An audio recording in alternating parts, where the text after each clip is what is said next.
If you'd said to me 25 years ago, 10 years ago, that a man called Abdul El-Sayed could possibly win the Democratic nomination in one of the largest states in the country, I'd have said you're smoking something.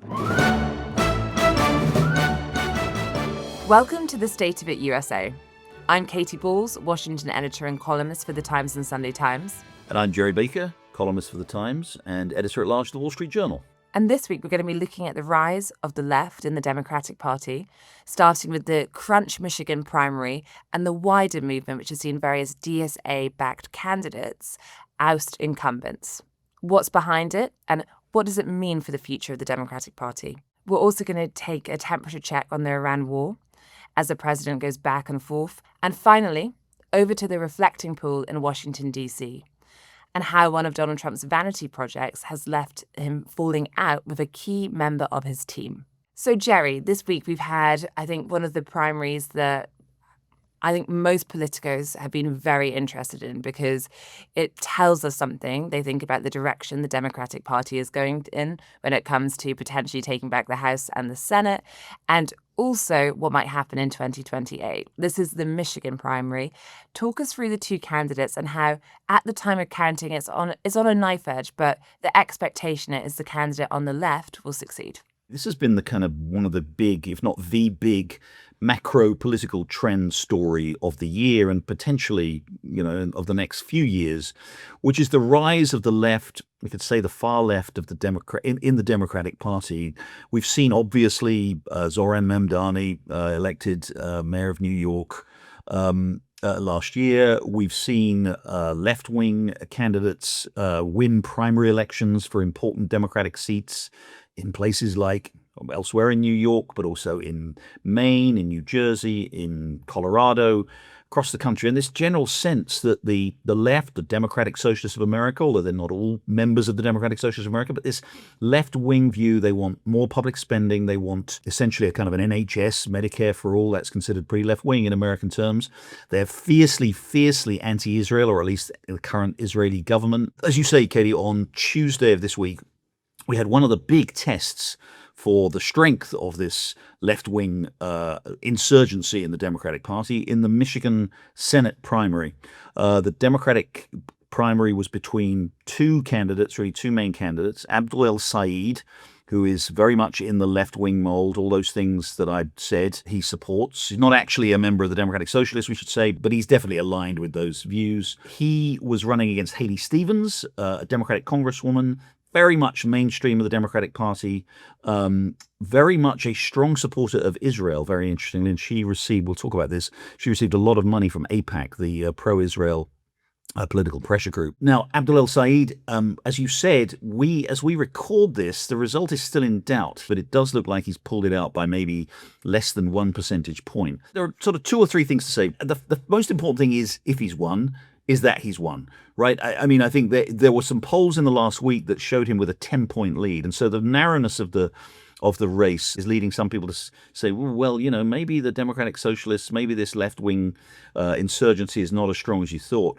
The more important thing, Katie, is that this is Michigan. This is not New York City. So the significance of this is that someone with his views, with his background, his fiercely, staunchly anti-Israel rhetoric, his broad political positioning, is able to win a Democratic primary. He goes into the general election against Mike Rogers, who is a very sort of mainstream Republican, positions himself quite well. He gets Trump support, but he's not particularly Trumpy. He was a member of Congress for a long time. He ran last time for the Senate in Michigan and lost very, very narrowly to Alyssa Slotkin, the Democratic candidate.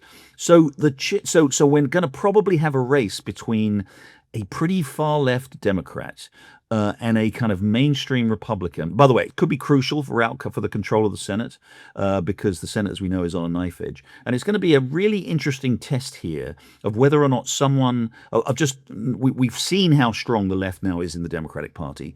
Can they actually win a general election? Can they get enough votes to win the election? That's going to be this is going to be one of the most, if not the single most interesting race coming up in November. Yeah, I think when you speak to Democrats, their argument this whole time has effectively been that if you go for these candidates, so candidates like El-Sayed, I think in New York, people think that's not going to be a turnoff. But in some of these more crunch states, if you go for these candidates, they say that is going to reduce the chances of the Democrats having the night they want to have when it gets to the midterms in November, which is to take back the House and potentially take back the Senate. And in a dream world, they take back both on one night.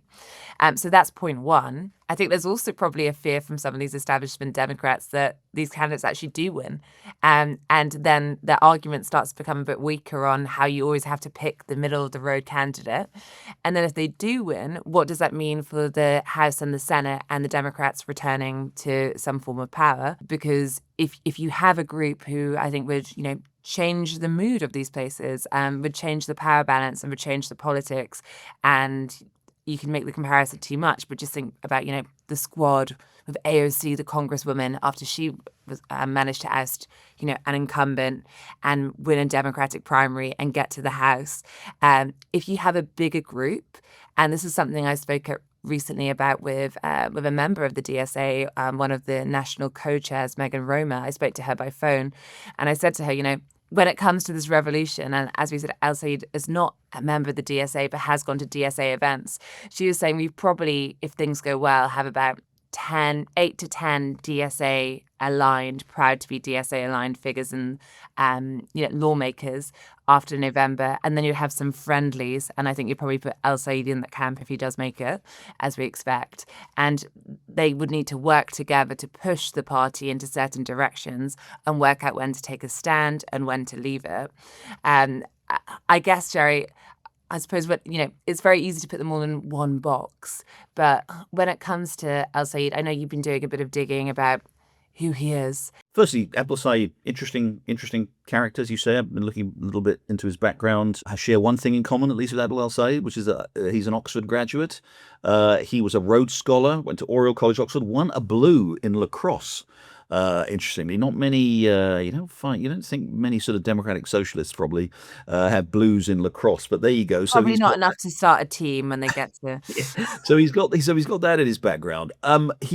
I think the other thing that's worth saying is, and again, as someone who's lived in this country for a long time, next month we commemorate the 25th anniversary of 9/11, obviously. And I do think it's just an interesting little indicator of sort of generational change in this country. If you'd said to me, 25 years ago, 10 years ago, even maybe 5 years ago, that a man called Abdul El-Sayed, fiercely pro-Palestinian, fiercely anti-Israel, with the name Abdul El-Sayed, could possibly be elected, could possibly win the Democratic nomination in one of the largest states in the country, I'd have said you're smoking something. Just on your point about domestic politics, I think it's true. Obviously, I think voters still really do obviously vote on domestic politics, but it is worth saying, I think, that he's made, along with all of these democratic socialists in name or in alignment, he has made Israel a really big, important part of his campaign. And I do think it's in some ways, the distinguishing factor, and maybe if not the primary reasons, then one of the main reasons why these candidates are doing so well in the Democratic Party right now. There just has been a sea change in views on Israel. It's worth saying, that he refers to what Israel's doing, as they all do, in Gaza and Lebanon, as a genocide.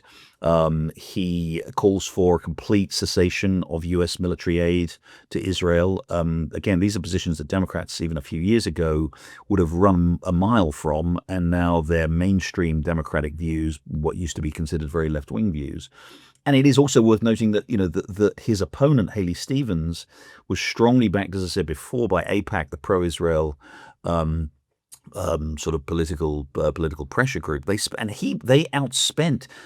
estimated $30 million on this Senate primary campaign, which is more money which is about half, I think, of Haley Stevens' total funding, more money than she outspent on political advertising, I'll say, by a margin of about 10-1. So the pro-Israel lobby, the pro-Israel groups, worked really, really hard to defeat him. And just one final thing, back to the general election, I think the challenge he faces is enormous.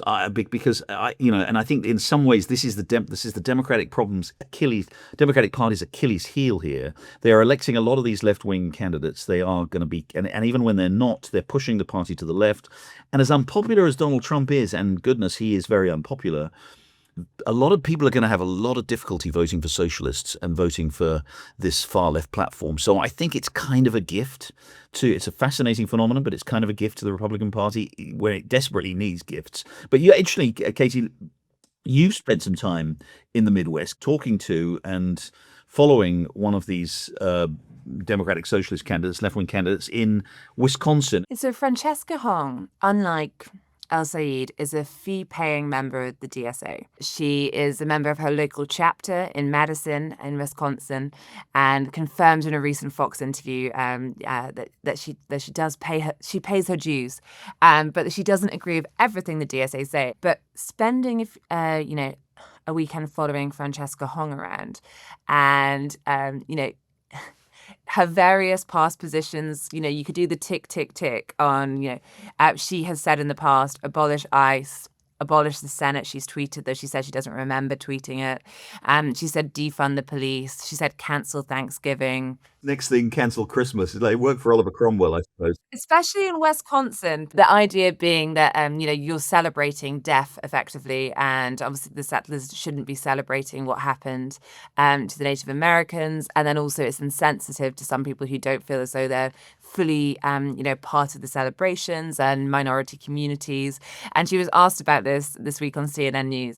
Thanksgiving is also a time that's incredibly painful for many people in our communities. And so I think I wanted to make sure that people understood that there are multiple views, but views can evolve. She says she's a chef. I think being a chef is a pro-Thanksgiving plaudit. You suggest that you have a link not a turkey chef, though. Obviously, exactly.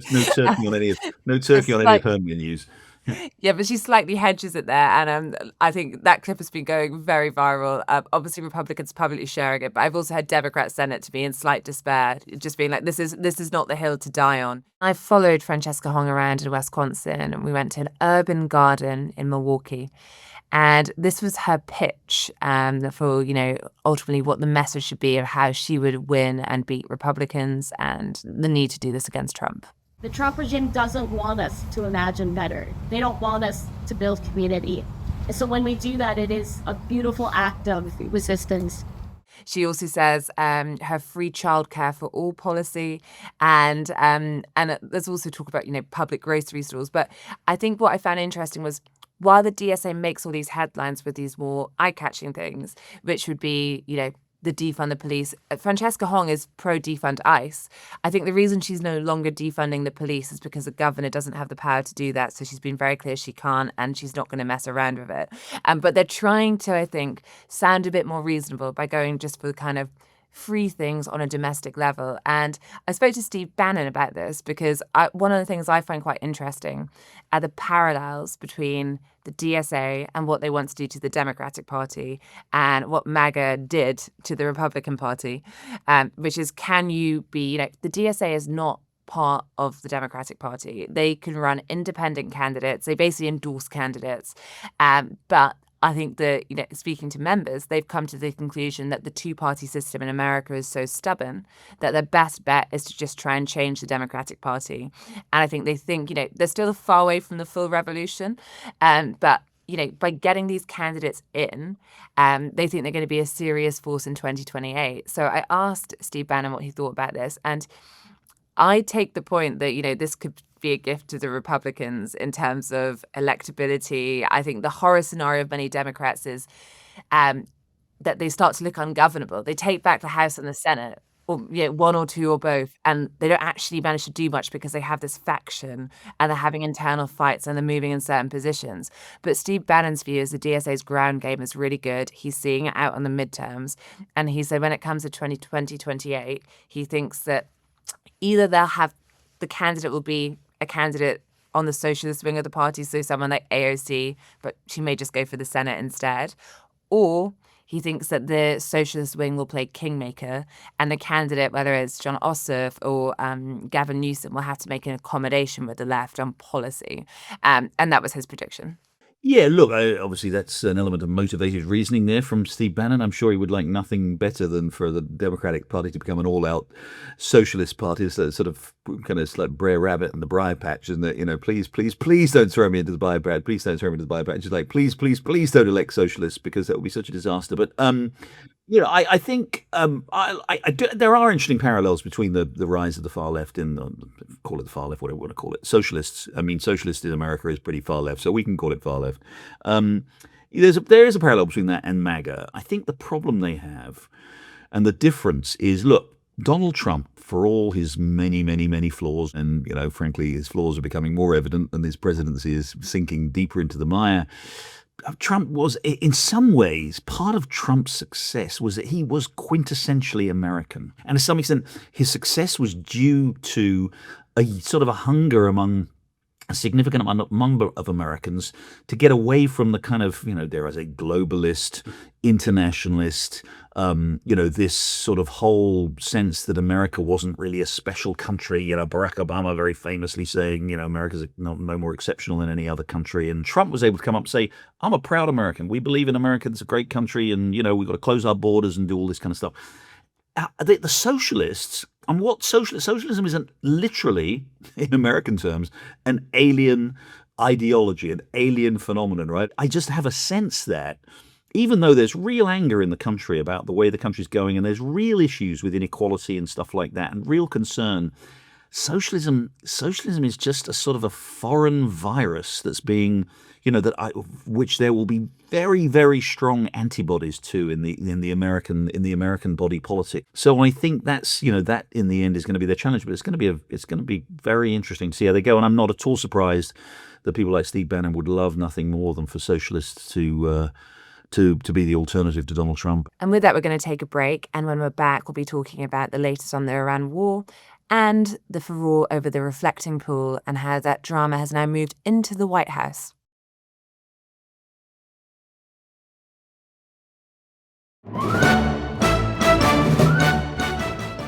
And we're back. The Iran war is still ongoing. There is still not a deal. And depending on the day of the week, Donald Trump is saying that he is looking for a deal and speaking to the Iranians, or actually completely fed up with them because they're saying there are no talks at all. Jerry, clear as mud?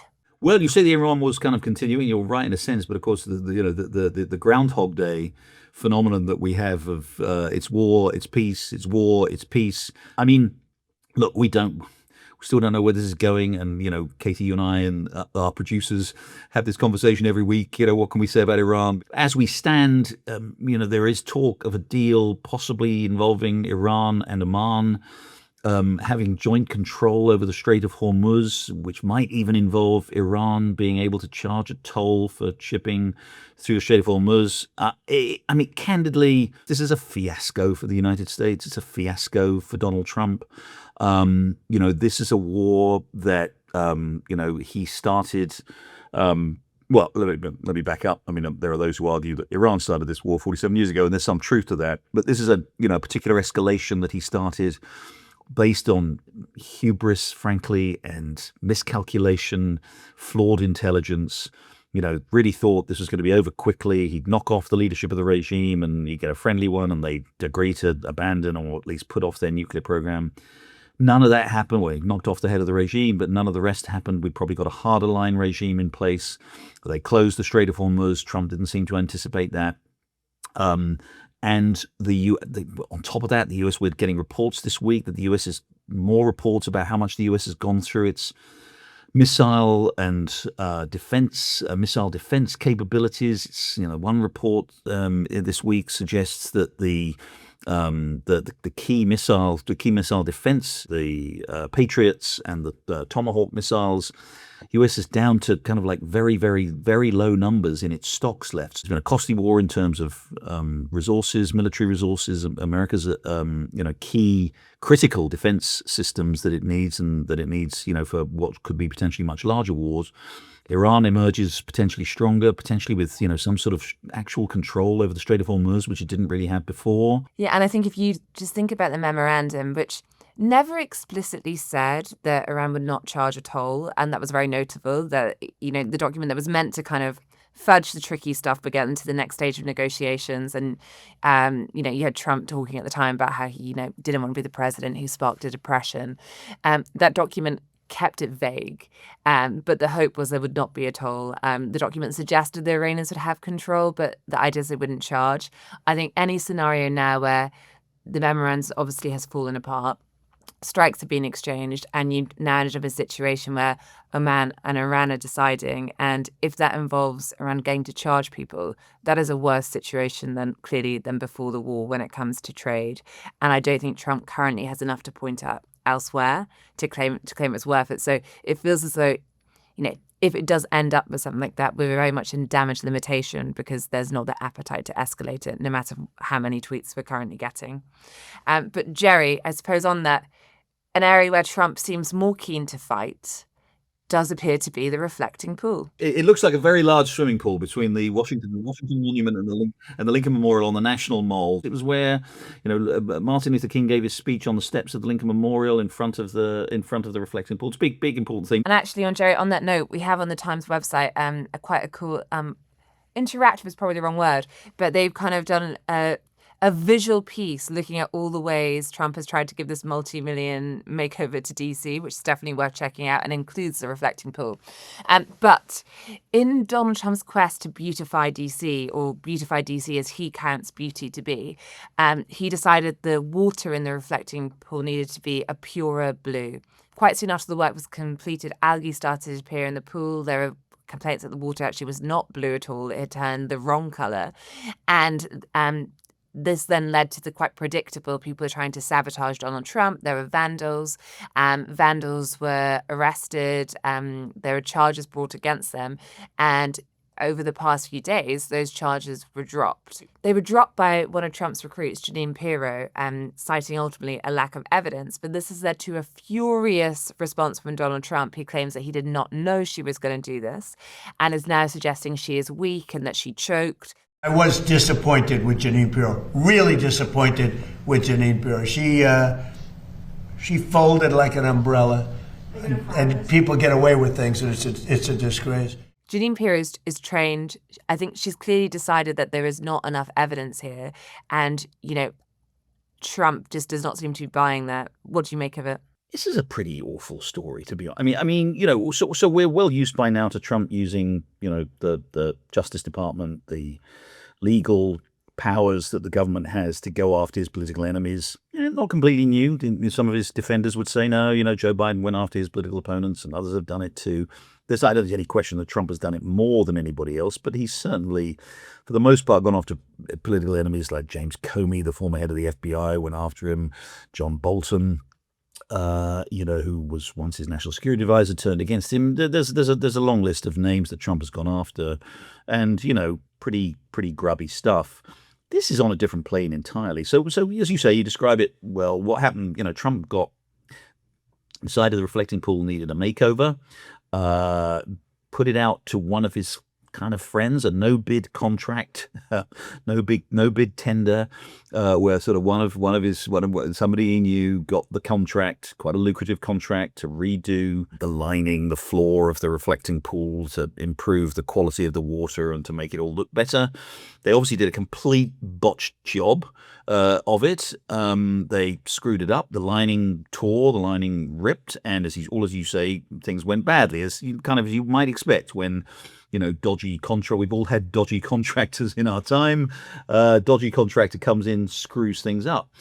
Donald Trump, instead of saying, "Oh dear, we screwed up, and we need to, get somebody else to come and fix this," decided he couldn't possibly be seen to be responsible for this. So picked on these people, this one particular person who happened to be on video, sort of doing something by the reflecting pool, apparently not vandalizing it, and blamed him entirely, and told Jeanine Pirro, as you say, who is the U.S. attorney for Washington, D.C., former judge, former Fox News host, that they should look into it. And she looks into it. She looks into charges against this guy claiming vandalism. She wisely, because this case obviously, if they were going to prosecute it, would have to go before a court and a federal judge, decided there was no evidence there, and more importantly, decided that it was actually Trump's own Interior Department, the ones who were responsible for the contract. It was their fault that they screwed it up. So she did all of this in a legal filing last week, infuriating Trump. So Trump, as you said, has now spoken to her, and we're not sure about her future and all this kind of stuff. Again, the big takeaway for me here is, look, this is Trump to, again, here to cover up his own ineptitude, if you can call it that, his own mistake. And again, you could call it worse than that, given that it was a slightly dodgy contract in the first place.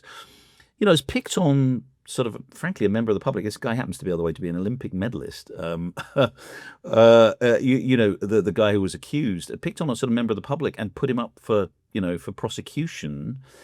On, as Jeanine Pirro, the prosecutors decided, on absolutely no grounds whatsoever. It's a pretty, again, we've seen some pretty tawdry things from this administration. This is sort of way down there in the gutter with some of the worst. To pick on a member of the public to blame for your own administration's failure and to try to get them put into jail for it. I mean, give me a break. And that's before we get to the ducks. Yes, For those who are not aware, there have been some duck deaths that have also been linked to the Lincoln Memorial Pool issue. Donald Trump, duck killer. That's the headline. With that, that's all we have time for this week. But do join us again next week.